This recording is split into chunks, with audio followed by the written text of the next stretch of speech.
Католики в России приветствуют историческую встречу Папы Римского и Патриарха Московского, которая пройдет в пятницу на Кубе. Православная церковь отделилась от католической в 1054 году, и с тех пор их разделяет политика, проводимая как церковью, так и государствами. В мире более миллиарда римских католиков. В России менее 0,5% населения страны.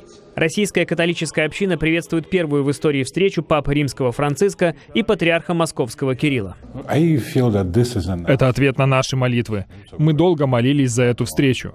Конечно, мы надеялись, что она пройдет в Москве. Ни у кого нет иллюзий, что встреча в аэропорту Гаваны залечит тысячелетнюю рану, образовавшуюся после разделения церквей. Конечно, я не думаю, что будет слияние. Это какая-то утопия, но я думаю, будет какое-то сотрудничество. В советские времена католиков в России не жаловали. И до сих пор они сталкиваются с предрассудками, особенно на фоне непростых отношений между Россией и Западом. Они говорят, что они здесь делают. Они не вписываются сюда. Они должны быть в Италии, Испании, Европе. Но католики живут везде, поэтому мы здесь. Ранее патриарх Московский отказывался от предложения Ватикана о переговорах из-за споров по поводу церковного имущества в Украине. Однако участившиеся в последнее время нападения на христиан во всем мире заставили забыть о противоречиях. Знаете, любая встреча, которая принесет пользу, которая даст какие-то позитивные ростки, я только за. И то, что встреча проходит не в Европе, в зависимости, сейчас такая ситуация тяжелая, в принципе, неадекватная, так скажем, неоднозначная, что проходит она на Кубе, это, в принципе, тоже я приветствую. Встреча патриарха и Папы Римского созвучна усилиям президента России Владимира Путина, который пытается наладить отношения с менее критичными по отношению к России консерваторами на Западе. Это попытка найти лучший Запад, чем тот, который предлагает глобализацию, толерантность и современных политических лидеров.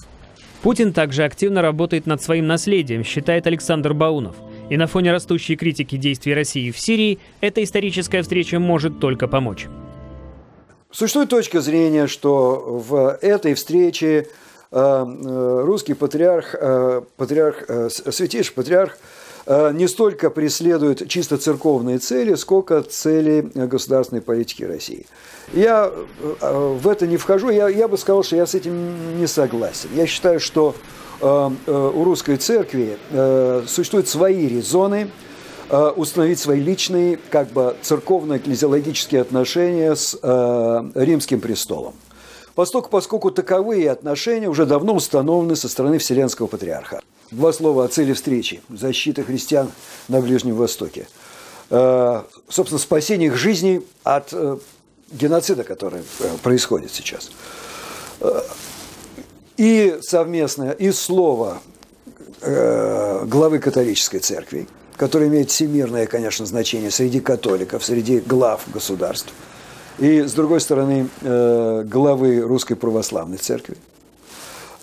Если не государственной церкви в России, то, тем не менее, наиболее влиятельной церкви такого огромного государства, которое, как мы знаем, даже задействовано реально политически в этой ситуации, безусловно, будет иметь огромное значение для судьбы этих людей.